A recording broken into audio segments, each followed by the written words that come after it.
Join your host, Maddie Roche, as she brings you into a community of fee-only financial advisors who are successfully building profitable businesses that serve the next generation of clients. Learn from innovative advisors whose unique stories will inspire you to dream big and take action on your goals.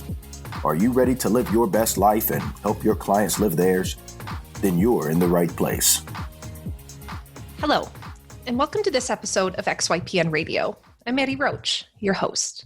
I'm honored to interview Travis Johnson, XYPN's Director of Compliance, and Kendra Rehm-Dehn, an XYPN Compliance Specialist, on the show today. Starting your journey towards running your own RIA can be stressful, and the most stressful part of it is often just getting started with compliance. There's so many unknowns, how you will charge, what services you're going to offer, and there's so many to-dos. Today, Kendra and Travis walk you through XYPN's initial registration process and remind us how the goal of the process isn't just to get someone registered at the state level, but to help them feel confident and comfortable with their compliance program. Travis and Kendra give some great advice about how to prepare for the compliance process, what to expect during it, and what to do afterwards. Travis and Kendra, together having registered hundreds of firms around the country, use their knowledge of the process to ensure members have the support they need. They remind members to be prepared, to be confident, and to lean into their community. If you're interested in what it takes to have a successful initial registration process, then this show is for you. Avocado toast, selfies, a mountain of student loan debt. Gen Y is anything but traditional, and with over 75 million people, it's a population you don't want to ignore. Learn more about how to serve this unique population in our guide called Attract and Profitably Serve Millennial Clients in Your RIA. Discover 3 key ways to tap into the millennial market and 6 things that they want from their financial advisor. Visit xyplanningnetwork.com/millennials for your free copy. You can find any of the resources we mentioned during the episode at xyplanningnetwork.com/269. Also, be sure to go to xyplanningnetwork.com/VIP to join our private group just for XYPN radio listeners. It's a community of advisors we've all been looking for that's there to provide support when we need it the most. Best of all, it's free. I encourage you to check it out. Again, that's xyplanningnetwork.com/VIP. Without further ado, here's my interview with Travis and Kendra. Welcome, Travis and Kendra, to XYPN Radio. Thanks, Maddie. Thank you. Yeah. I'm so excited to have this interview for our listeners, but also an opportunity for anyone who's interested in really what goes on in our initial registration process to tune in and learn some tips and tricks from really the people that run this program. Kendra, I'd love to start with you for an intro. Go ahead and tell us about your position at XY and what brought you here. Thanks, Maddie. Well, after 19 years at a small community bank, I found myself in search of a new career. And then by accident, I stumbled on XYPN and I just knew I had to be part of the team. So I have been here just over a year. I'm in compliance and I specialize in registering new firms with their state. And I actually heard you drop the number of registrations you've officially completed on your own the other day. You want to tell the listeners how many people you've helped register around our country? Sure. I have 87 firms and counting. Wow. Thank you for all that hard work. I know Kendra is one of our more complimented staff members for her execution through the initial registration process. So welcome, Kendra. Thanks for that intro. Travis, go ahead and introduce yourself and your role. Yeah, absolutely, Maddie. Travis Johnson, Director of Compliance at XYPN. I've been with XYPN for 4 years now and really support the team of our compliance experts through the delivery of our compliance services, whether that be the initial registration process for new members or our existing firm compliance services, such as ongoing compliance consulting and the development of other education material and training. Great. Travis, why don't you start us off? We talk about initial registration as if everyone knows what that means. Go ahead and just paint a general picture for what do we mean when we say initial registration?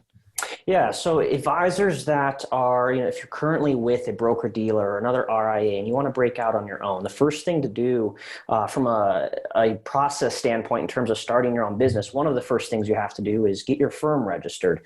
And that's the big part of that is filing your registration with the state in which your primary place of business is located. So you have to register your firm, regardless of where your clients will be, in the state where your primary place of business is located first. And we have a process that's built around helping you accomplish that in an efficient and timely manner, and really educate you around what's going to be required now that you are starting your own firm. Wonderful. Kendra, why don't you walk us through kind of an overview of the services that we offer to advisors who are looking to start their firm? Sure. Well, we have a detailed outline of the registration process. We have customizable templates, including manuals and policies. And then one of my favorite parts is office hours. We have weekly office hours for firms before and during the registration process. And then we have specific office hours for firms who have completed registration. And tell us a little bit about office hours. What can someone expect if they were to attend an XYPN member office hours? Office hours are live with a member of our compliance team, and they can ask questions live to the compliance team, or they can even send in questions ahead of time to be answered during the call. Great. I've also always enjoyed office hours so much. I've heard members say that they listen to it like a radio show, just like this podcast. They turn it up when it gets interesting, turn it down when it's not relevant. But it is something that we really talk to members about integrating into their weekly relationship with their business, is just to give themselves an hour of compliance time to think and chew on those ideas. So, Travis, what would you say is kind of the goal and the mission of the compliance experience as someone's starting out? Yeah, that's a great question. Really, our goal and mission for the compliance experience, and specifically for those new members, is to help them through our processes, the training, and kind of the resources we've laid out for those getting started with a new firm, is to help them develop an effective compliance program and really embrace their role as chief compliance officer as they get ready to run and grow their firm. And it really continues with them once they launch their firm and get started, is really helping them once they've developed that program, they're starting to build confidence as the CCO of their firm, is refining that compliance program and making sure that they continue to build that confidence and retain that as the complexity and just the breadth of their firm grows. Awesome. And we'll actually have Scott Gill on our podcast here shortly, our senior compliance consultant, talking about really what to expect as an advanced member firm when it comes to compliance. But let's continue to narrow our conversation today just to our initial registration process, because that is what so many folks that are listening are interested in. Kendra, tell me, you work with new members the most, really. I mean, you work with advisors probably at their most stressed, I would say. It's the most nerve-wracking time for any advisor as they enter the network. Getting registered is always something on their mind. So what would you say are some of the most typical feelings that you're witnessing from members as they join? Very good question, Maddie. And I will say dread. Oh. Compliance can be very intimidating, and that's why we're here to help. Travis, how do you go about kind of calming the nerves of an advisor as they approach this really inevitable inflection point in their careers? Yeah, part of that really comes back to informing them around and educating them around the expectations regulators have, and the understanding that as they enter this environment and they're working with regulators know that they're a new business owner. They know that not everything's going to be perfect on day one. And certain states have really implemented practices such as 6-month audits, or an audit early in their business between 6 months and 2 years that is just meant to ensure that they have a solid foundation, and that if there are problems, they can help them fix those before they become a bigger issue. And aside from that, during their registration, preparing to brainstorm, what their firm's going to look like and how they're going to accomplish getting registered. It's, really helping them engage in our services and engage in our office hours, as Kendra mentioned, to kind of ease their mind around, okay, well, you don't have to have everything perfect to start the process, but you do have to have a solid idea of what you want your firm to look like on day one.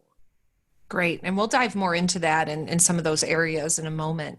Kendra, you mentioned dread. I would agree that is kind of that black cloud that hangs over most members' heads as they come into the network. Although they're so excited, they do know that compliance is something that they cannot outsource. This is not something you can just have someone else do and not participate in. It is a engagement that requires the buy-in from the members. So what would you say at the end of the relationship that you have with them, Kendra? Has that dread turned around? Absolutely.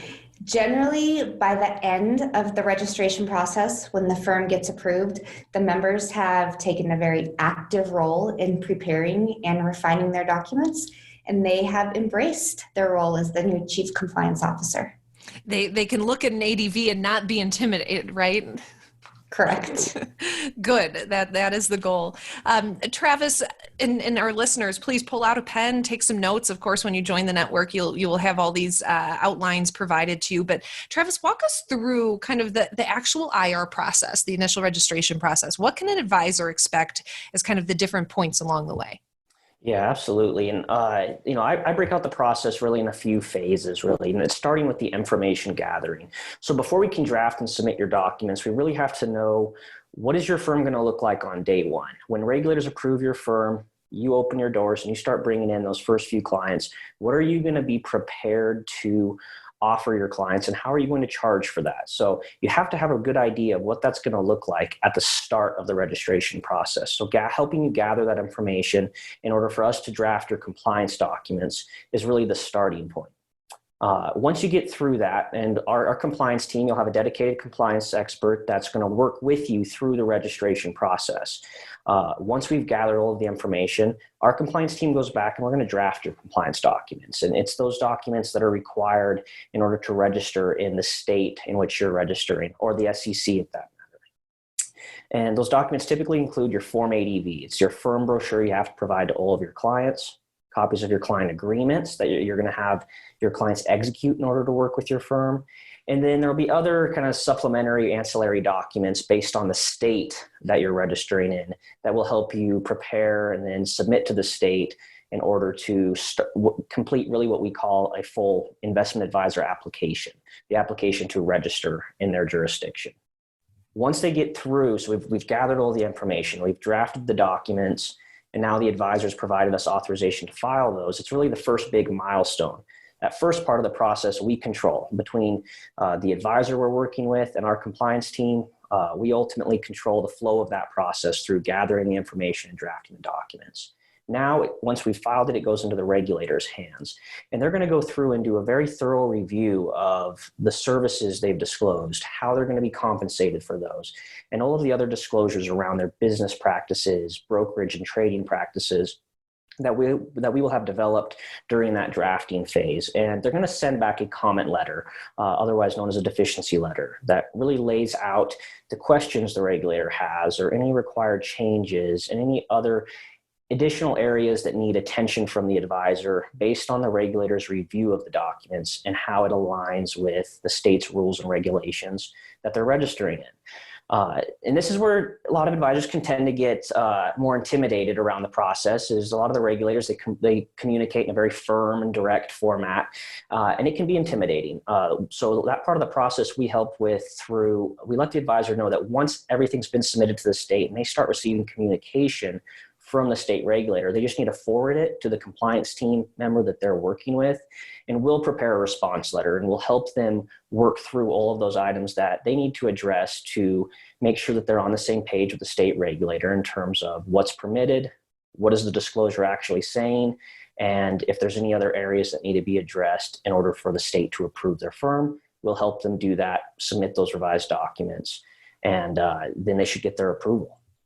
Awesome. Great outline, Travis. Thanks so much for walking us through that. And we're going to hit on some different parts as we continue the conversation. Kendra, how long does that whole process usually take for an advisor to get through? It generally takes about 8 to 12 weeks start to finish. Some states are a little faster, some are a little slower, but we generally say 8 to 12 weeks. Great. And most members do come in, I shouldn't say most, there are a group of members that will come in that are really gunning for that registration. They really want to get registered. What would you say it slows members down the most? Generally, what halts the process is if the member doesn't know the services that they're going to offer or how much they will charge for those. Interesting. Those are the two topics that we really always hear as really a kind of an evolving question for advisors as they even grow bigger. How much do they charge, and will they continue to offer what they're offering? So, Travis, how do we support advisors at the start of this process with defining what they're going to offer and how much they're going to charge for it? Yeah, that's a great question. We have a lot of resources to help advisors work through that, both on our advisor success team. We have coaches and our executive business coach and a series of calls, including what we call our laying the foundation call, to help them establish a service platform. What are they going to provide? How is it going to look like for their clients? Or what is it going to look like? And then a pricing strategy, really narrowing down based on who you're going to serve, the types of services you're going to be provide, what is a reasonable fee, and kind of developing that and developing a pricing structure. So it's kind of balancing between, being a business owner and developing a business plan around what that's going to look like, and then tailoring it down to what is the required disclosure in order to accomplish that, and how does it fit within the firm or the state that they're registering, and how does it fit within their parameters in terms of the reasonableness of fees. There are a lot of rules and regulations they have to navigate in terms of what they can charge, the certain billing practices that they can adhere to, and it really varies by state. And that's where our team comes in through a series of calls to help them understand that and help them navigate the nuances of each state. Great. Yeah, there really is a lot of change and difference between how different states treat different service models and fee structures. And as Travis alluded to, that is one of the benefits of working with our team, is that we're really intimately familiar with really each state and different regulators' requirements. Now, even at the level of regulator, things change and differ. Absolutely. Yeah. And this is a big area that we help a lot of advisors with, both new and existing. One thing I always point out with a lot of advisors is what they working through the registration process is the first big milestone in terms of getting approved with the business model that they want to service their clients or serve their clients well with. And then once they've done that, they'll have a good idea of the expectations that the state is placing on them in terms of maintaining compliance with that business model. And eventually they're going to be audited, and they're going to have to go through that process again, kind of going through, okay, here's how we're currently understanding your business model. So the better idea and the more confidence an advisor can have in how they're developing their services and how they're going to be charging for those services early on, it's going to help them in years to come. Sure. Travis, would you mind touching on kind of the limits of what our compliance team can do in terms of helping advisors set their fees and service model? Yeah. So our compliance team specifically, we're not the business experts. So we have an advisor success team that focuses on helping them establish really the amounts of their fees and really narrowing down their niche market. But in terms of once they have that idea, we can help them kind of formulate a billing structure, kind of what we call our fee structure around, what the specific state nuances are, or communicating with regulators on their behalf to kind of advocate for, this is why this billing structure or this fee structure is in the client's best interest, and this is why it should be considered a reasonable fee. Now, the level of communication and the kind of path we take may vary by state, but we can provide a lot of support around showing you what other members have done, what's worked for them, and introducing you to other members that have provided similar services or may have an identical or similar business practice serving similar clients, or just a very similar fee structure in the same state that they're in, and help them navigate through really how to understand that at a deeper level. Great. Kendra, do you have any tips for advisors to speed up the process? If they're looking to get registered faster than 8 to 12 weeks, what can they do? Yes, absolutely. I would highly recommend refining your services and fees right off the bat. Know what you're going to offer, how much you're going to charge for it, and if you're going to use outside managers or custodians, have those things determined right away. Okay. And Travis, what is an ADV? Yeah, the ADV is really, it's going to be one of the most important documents advisors have to work with once they're registered. Your Form ADV is a firm brochure. It's a disclosure brochure that you have to provide to all of your prospective clients and current clients. I say prospective clients. Once you know they're going to become a client, you have to provide an ADV no later than the time that they enter into an agreement with your firm. So your ADV lays out the services you're going to provide, the fees you're going to charge for those services, in addition to other business and brokerage practices that relate to those services. And it has to be disclosed in a manner that the average investor can understand. So it's meant to be a clear disclosure document that investors can review to make an informed decision on whether or not to work with your firm. Wow. Kendra, what is a member's real expectation with their ADV by the end of the engagement through the initial registration process? That's a good question. We hope that the member will understand what's in their ADV, be able to explain it to a current or prospective client, and be confident in answering questions either from a regulator or from a client. And Travis, what do you recommend to our listeners to get familiar with an ADV? It's an intimidating document. It's long. It's not pretty. There's language sometimes that's written kind of in legal jargon. What do you recommend for an advisor to get familiar with them? Yeah, so there are a lot of resources or kind of ways to get familiar with those documents ahead of time. One of the best ways, and what I've done in the past and many members have done, is searching other ADVs for either advisors in their centers of influence or on XYPN's Find an Advisor profile page. You can see other advisors that you may feel align with what you want to do. Your Form ADV is a public document. There's what's called the IAPD website, Investment Advisor Public Disclosure website. And you can search a firm name on there and download a copy of or view a copy of their ADV Part 2 and get an idea of the services they have disclosed, how they're charging for those, how some of their other business and service arrangements are laid out in terms of, what custodians do they use if they're managing assets? Do they manage assets on a discretionary and non-discretionary basis? And gaining an understanding of what each of those terms mean if you're new to the industry. Awesome. Kendra, this question's for you. Travis mentioned deficiencies as he was walking through this process. Tell us about deficiencies and why do we have to use such a scary word? Yes. So deficiency it sounds like a scary word, but it really isn't. I like to refer to feedback from the regulators as comments rather than deficiencies. I like that. And the comments that we get from regulators vary largely state to state. Our team is familiar with many of the nuances of each state, and we'll help you tailor your compliance documents initially according to our experience in those states. And regulator comments are often tied back to the firm's services and fees. As Travis mentioned, one function of the ADV is to provide a clear picture to current or prospective clients that outlines the firm's services and fees. Regulators may want additional clarifying details in the ADV to ensure a client understands what they'll receive and for what cost. And then we'll work with the member to implement any necessary changes. Have you ever received a deficiency that was that needed to go back and forth a few times, or is it kind of a one and done situation? It's not uncommon to have to go back and forth a few times. Yeah. Travis, what would you say are the more common deficiencies that advisors see?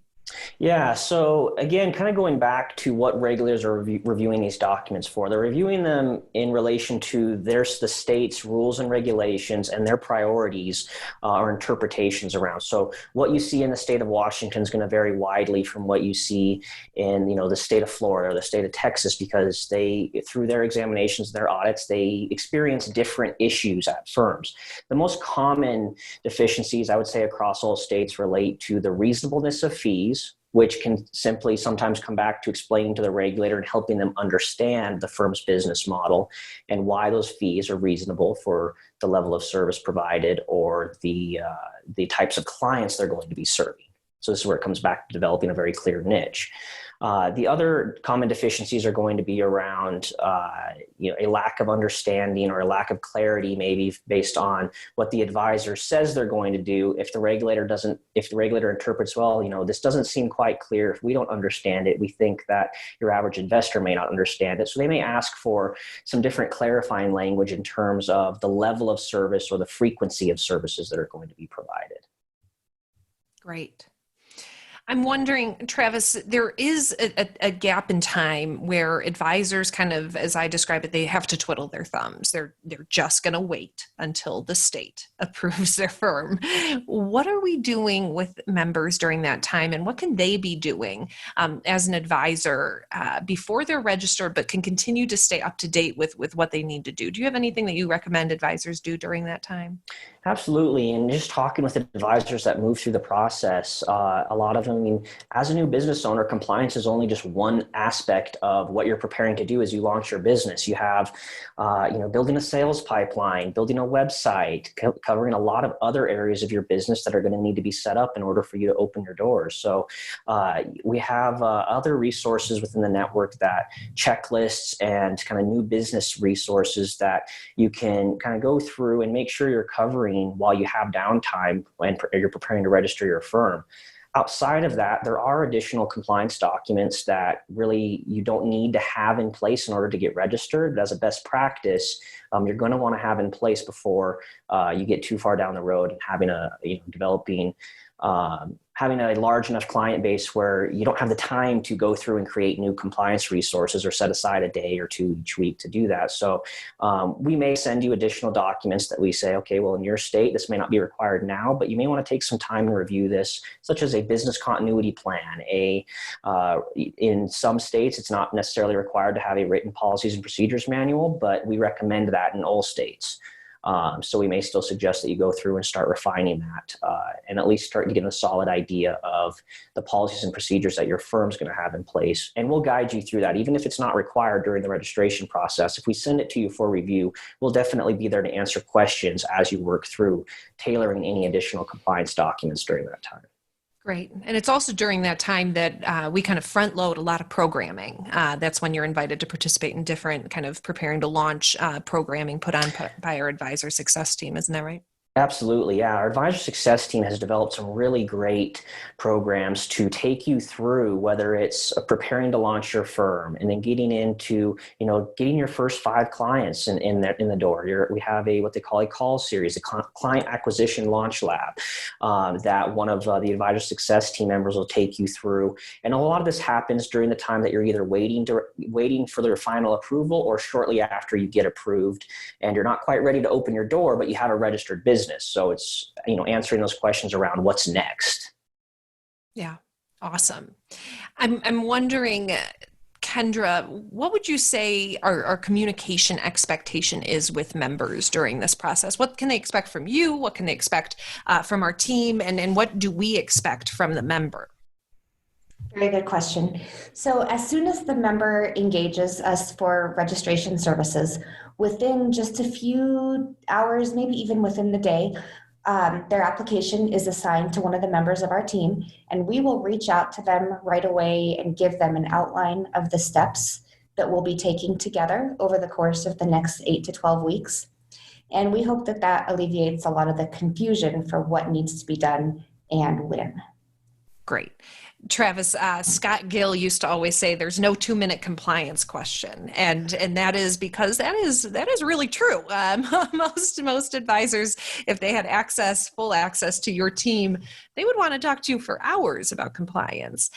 Could you talk to us a little bit about what members can expect in terms of one-to-one phone coaching through this initial registration process? Yeah. So, as our initial registration service has evolved, we've built a team of compliance experts that can assist them through this process. Oftentimes, most of the communication throughout the process is going to be handled by email. That allows us to really have a paper trail and have documentation of their questions that we can come back to and discuss as needed throughout the entire process. And it works very well. As with certain states and certain challenges that come up, we may schedule one-off calls to help facilitate and keep keep that process moving forward. There's certain states where we will facilitate a call with them and the state regulator in order to answer certain comments and questions that come up. Outside of that, we have our expedited initial registration service where we will, it's really what I kind of explain as our expedited filing initial registration service, where Kendra or another team member will jump on a call with them to gather all of that information I discussed earlier, the information we need to draft their documents. We'll go back, draft those documents, get them prepared, and if needed, we'll schedule an additional call with them to review the documents and get them filed. Awesome. Thanks for outlining that, Travis. What about in terms of communication with the regulator? I know some members don't want to ever speak to a regulator, and other members would prefer to kind of run the program on their own. What would you recommend a member does in regards to communication with a regulator? So oftentimes throughout the registration process, we will take the lead in communicating with state regulators. Once the application has been submitted, so the ADV has been filed, the exam or the application to register has been assigned to a regulator in that state, they may receive emails from the regulator saying, okay, hey, we've received your documents. Here's what else we need to complete your application or to move forward in the registration process. And we will just request that they forward that information to us. And whenever possible, we will take the lead with responding to those emails and reaching out to the regulator for updates. And there may be times that the regulator reaches out to them in order to schedule an intro call. Connecticut, Pennsylvania, a few other states will schedule intro calls, maybe 30 minutes, to get an idea of what they're going to be doing, maybe talk over a couple quick questions they have on the firm's ADV. But it's really just meant to give them an idea of, okay, well, here's our position in this relationship as the regulator, and here's kind of what we expect from you going forward and what to expect once you're approved. And they'll send them some additional resources to prepare for, such as compliance checklists or audit prep checklists. They may notify them and say, hey, okay, once you're approved, you're going to be audited in the first 6 months. It'll be this type of an audit, and it really varies by state. But those type of calls that we've gotten great feedback from advisors that they're really a good opportunity for the advisor to get familiar with the regulator and establish some expectations and some rapport with them, since they're going to need to reach out to them in the future. Outside of that, it's really, we encourage advisors to reach out to us before contacting the regulator during the registration process, so that we always know where they're at in the process, and we know what they've communicated and when they've communicated with the state. If the regulator reaches out to them directly, we always request that they let us know and kind of keep us in the loop of where that communication's at. Great. And that kind of feeds into our brain trust too, because the more you can be dialed into what regulators are looking for, the better prepared we can be to help other members in that state. Absolutely. That's a huge part of it. Great. Kendra, you do most of the work with the advisor back and forth. What kind of programming or programs are you working within that a member should expect to be familiar with? We primarily use Google Docs, and the beauty of Google Docs is I can be in an ADV or another document the exact same time as the advisor, and we can both be making live changes. We're not sending attachments that could be outdated back and forth. We're making live changes and comments, and we can track the changes that each of us has made. Beautiful. I'm wondering, Travis, how do we update people in terms of the progress of where they're at in this process? I know lots of members are chewing at the bit to get registered. What do we do in terms of making sure that they know where they're at and what the next step is?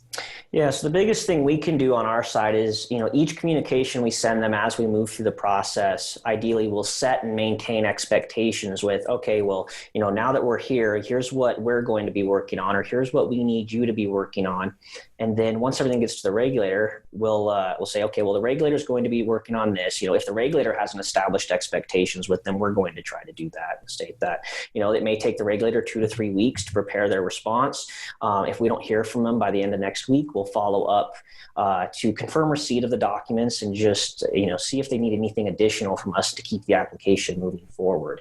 And we have a follow-up process in terms of making sure that we're checking in with the regulator periodically to keep the process moving forward, so we don't miss anything and that the ball doesn't get dropped on anyone's side. Great. And it's important to note that this is really a team effort. I mean, XYPN is on the members' team when it comes to this getting registered process, because we want to get you registered as quickly as possible as well. It's one of the metrics Travis tracks very closely is days to registration for an advisor. So you can trust that the team is working on your side here to make sure that it is expedited as much as we can within the limits of the regulatory body that we're working within. Travis, I do, and I've talked to many members that upon entry into XYPN, they're nervous about their existing firm finding out about membership, about their new business, about their filing for the ADV. Why, how would they know, and what do we do to avoid it? Yeah, this is a very common concern for advisors that are registered with another broker-dealer, or they're registered with another RIA, or both. And it's through filing their Form U4, which we hadn't talked about earlier. Filing the ADV is the first step to submit their registration to the state. Filing their Form U4 is just an electronic filing that takes place to register them as an investment advisor representative with their firm. That Form U4 is tied to their CRD record, which is tied to any firm that they're registered with. So that is what would subject their current broker-dealer or their current RIA to be notified through FINRA that there's a pending application for that investment advisor representative or that registered rep, if they're with a broker-dealer, to register with another firm. In order to avoid that, we never want that to be the method of notifying your broker-dealer or your RIA. That's not how you want to notify them that you're going to be leaving. So in most states, we're able to submit the ADV, set up your FINRA from Gateway, submit everything else to the state before filing that Form U4. And it'll typically come back in a comment letter or deficiency that states, in order to move forward, we need a Form U4 filed for this investment advisor representative or the principal of the firm. And we'll respond, letting them know that if applicable, that in order to avoid a disruption in the advisor's current employment situation, we would like to hold off on filing that Form U4 until all remaining deficiencies have been resolved. And that works in almost every state. There are a couple states that will require the Form U4 to be submitted before they'll review anything. And in those cases, they will need to ensure that they have planned that transition time and notified their current employer that they will be that they'll be resigning and transitioning away. So there is some kind of timing that goes into that. In most cases, though, we can work with them around the timing of that Form U4 filing. And there's a lot of other nuances that if they're concerned about that as they start the process, that we can talk through, whether they may be with a small RIA that permits them to be dual registered during that transition. I've talked with a lot of advisors that are registered with a firm who support their transition, and they're in a state that permits them to be dually registered, which just means you're registered with more than one RIA. That makes the transition from one firm to another very easy for your clients, because you can still continue to service them under your existing RIA. And that's a discussion that would have to take place with them and their current employer. And it's not always permitted in every state, but we can help them navigate that in the state they're in. Great. Travis, you said something really important about you can continue to service your clients. Kendra, what can members expect to not be allowed to do during this process?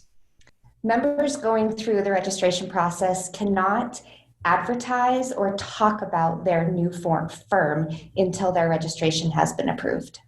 Interesting. Travis, anything else that advisors cannot do during this process?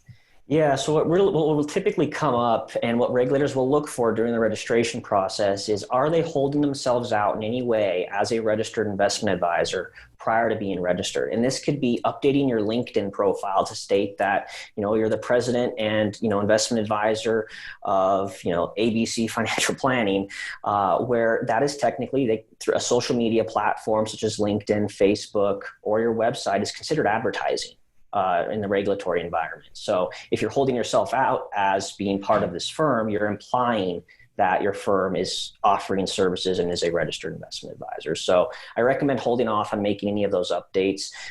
Ideally, you would hold off on having a public website available during this time, during the registration process.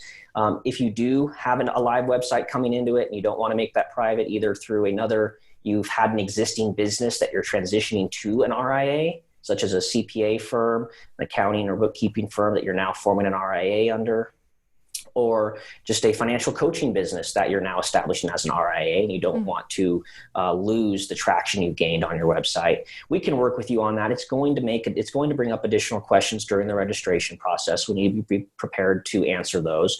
But we just need to be sure that there's nothing on there that would require you to have been registered. And we will work through kind of answering those questions and making sure that we clear anything up and make the necessary changes before submitting the application. Great. So Kendra, say you get that letter of approval. What do you send the member? What is the member sent off with at the end of this relationship and engagement? This is my favorite part of the whole process, Maddie. I will often call the members or shoot them an email message to let them know that their firm is approved in all capital letters. Yay! And then we guide them to schedule a meeting with one of our compliance consultants to talk about the next steps and the next service offerings our compliance team can do for them. Great. And Travis, once they are registered, is this ADV locked and we throw away the key, or do advisors have the ability to update it on their own? Advisors always have the ability to update their ADV on their own, and we've developed a lot of if they're a DIYer, we've developed a lot of resources and guides that can assist them with making those changes on their own.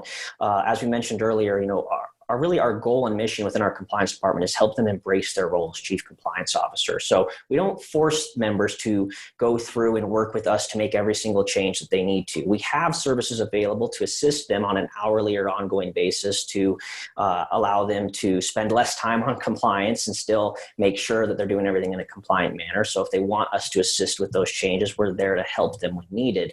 But making changes to your ADV is really a pretty easy task once you're comfortable with the information in there and the requirements for how to disclose certain changes and submit updated filings throughout the year to ensure that regulators always have access to the most up-to-date filing. So we make a lot of resources available, and we have services to assist at a deeper level if needed for those that want the accountability or the time savings of having one of our compliance experts assist them.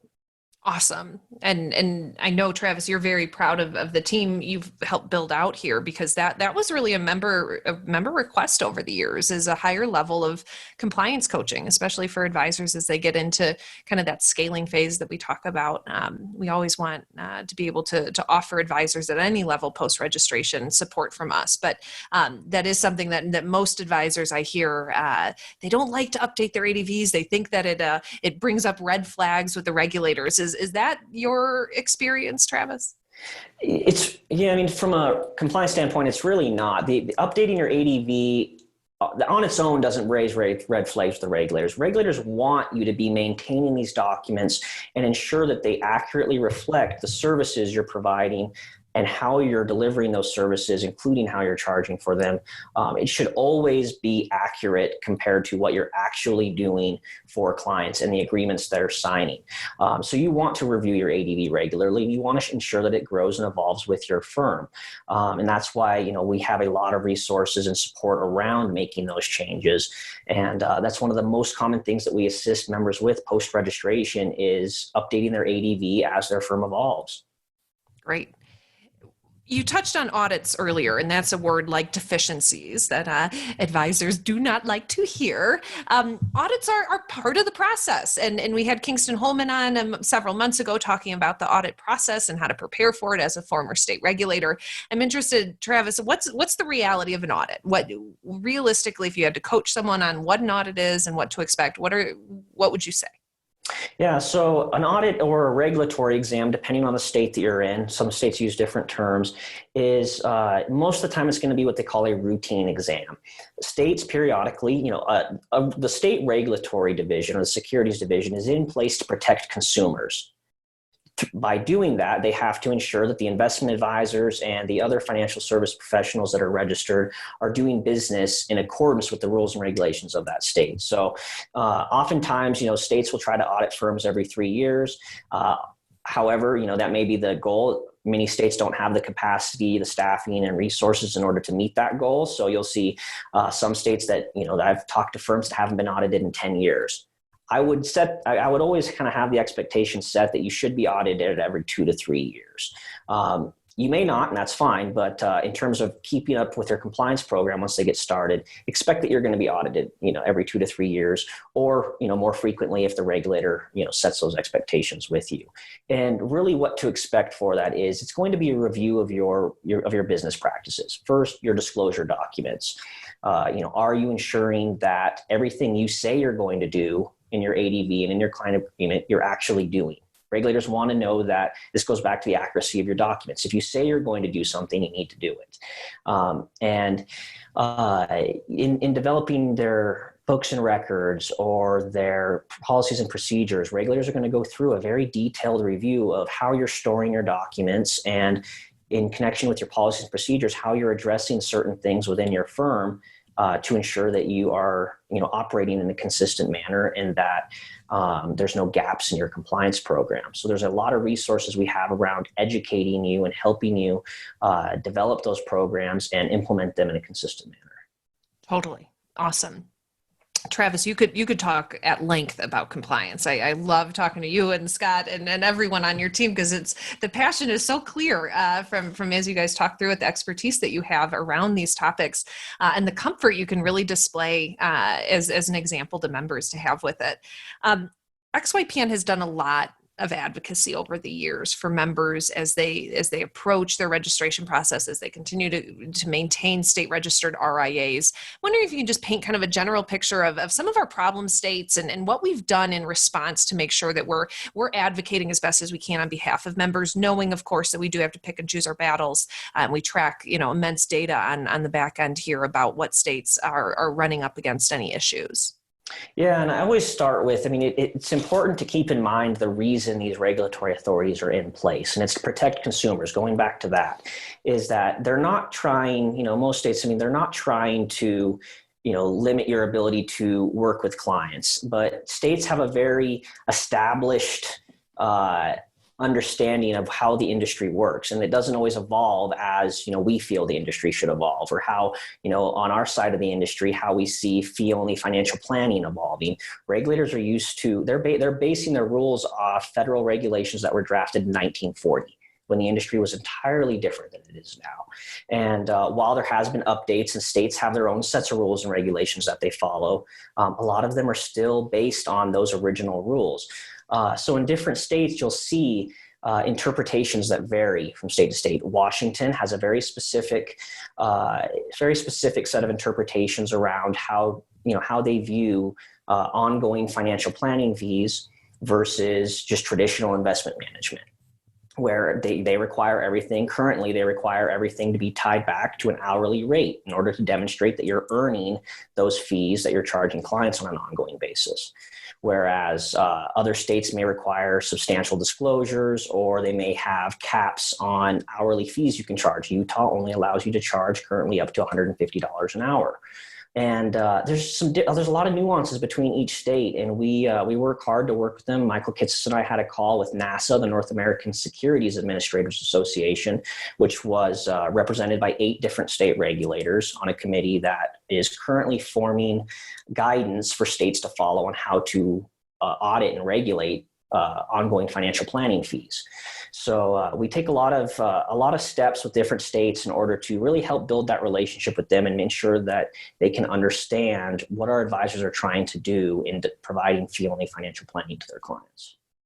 Great. Kendra, I love that you have this awesome role of really being member-facing early on in the member relationship and providing comfort in terms of your expertise with this process. But do you have any success stories of an advisor coming in and being very nervous about all this, and then maybe things changing over these 8 to 12 weeks? Absolutely. There's one that really sticks in my mind. Last fall, I was working with a brand new firm, and the partners were deciding who was going to be the chief compliance officer. It has to be one of them. And so they decided who it was going to be. So together, I worked with her through all of the compliance documents. We slowly and methodically worked through everything together to make it just perfect. We got an approval. And then I've talked to her a couple times since registration, and I've learned that she has now been filing her own amendments, her own ADV and Form U4 amendments, and is very confident in the process. Oh, I love that. Travis, do you have any stories that you can remember of an advisor being frustrated or stressed and things changing a bit by the end of this? Yeah, absolutely. And just thinking through, the past few years with XYPN and the members I've seen kind of grow within that, those first few members that I registered in 2016 too, and seeing kind of them grow throughout that and develop confidence in their compliance program. And then even those kind of more recently, an example of an advisor taking an active role in understanding and really learning what's required of them while they're registering, so that their role as chief compliance officer is a lot easier once they get approved. And going back, Maddie, you mentioned building that culture of compliance. It really starts when they're registering their firm and their understanding and their willingness to learn about compliance and your requirements as chief compliance officer of your firm, in terms of, as your firm grows, that CCO and the leaders of the firm are going to ultimately determine the culture of compliance that the firm as a whole has. So, to Kendra's example as well, really seeing advisors early in the process and early in their first couple years take ownership of their compliance program and start, going out, reaching out to regulators and navigating different regulatory environments, registering in additional states, making changes on their own as their firm evolves. It's really empowering, and we enjoy seeing that, and it shows the power of our community and having the collection of team of experts that can assist them and help them develop that confidence early on. Awesome. Well said, both of you. I hope that this podcast recording was helpful to our listeners. I learned something new every time I sit down with Travis or Kendra just about this process and the experience that the member has. Do know, as we've said a number of times through this, that we are on your team through this process, and it is our goal through this department to make sure that you don't hate compliance and that you, in fact, may end up liking it. Any final words of advice, Travis, to an advisor who might be considering starting their firm and getting prepared for this process? Maybe career changers specifically? Yeah, absolutely. I mean, just especially for career changers or anyone looking to venture out on their own, I mean, it's going to be an intimidating time. There's going to be a lot of things you have to do. And, for me and a lot of the advisors I've talked to, it's really just taking it one step at a time. You're going to get there, but breaking it out into actionable steps and just checking it off a list, getting registered, getting your business entity formed, completing for career changes, getting your Series 65 exam completed, or if you're venturing out and getting your CFP or another designation, just hitting those milestones and building the momentum that you need in order to get your firm launched and get moving forward, I think is probably the best advice that I could give, is really, creating a plan, breaking it out into actionable steps, and understanding that when you join XYPN, you have a support network and a team and really a community of other advisors that are going to be going through the same phase that you can just, counsel with and work through that process at the same time. And I've seen that being, one of the most valuable parts of this network, and talking with advisors that are in that same phase and maybe going through the same issues. That's always, a huge thing early on, is really developing and engaging in that community and those few people that are going through that same stage that can relate to what they're doing. So well said. Thank you so much, Travis. Kendra, it was a total joy to have you on the show today. Travis, thank you so much for the work you've done for this company over these years, building out this department and the institutional love for compliance that all of our teammates share and your teammates share. All right. Thank you both so much. Absolutely. Thanks, Maddie. Avocado toast, selfies, a mountain of student loan debt. Gen Y is anything but traditional, and with over 75 million people, it's a population you don't want to ignore. Learn more about how to serve this unique population in our guide called Attract and Profitably Serve Millennial Clients in Your RIA. Discover 3 key ways to tap into the millennial market and 6 things that they want from their financial advisor. Visit xyplanningnetwork.com/millennials for your free copy. Be sure to join our VIP community at xyplanningnetwork.com/VIP to hang out with other XYPN radio listeners, ask questions for future mailbag episodes, and finally, to find a community of like-minded financial advisors. Thank you so much for joining me today. We'll see you next time. You are not alone, and you are not crazy. It's scary starting, building, and growing your own financial planning firm, and that's why we put together a free private community just for you, the Cutting Edge Financial Planner. Go to xyplanningnetwork.com/VIP, or text XYPN Radio to 33344 and join a network of thousands ready to change the lives of Gen X and Gen Y clients.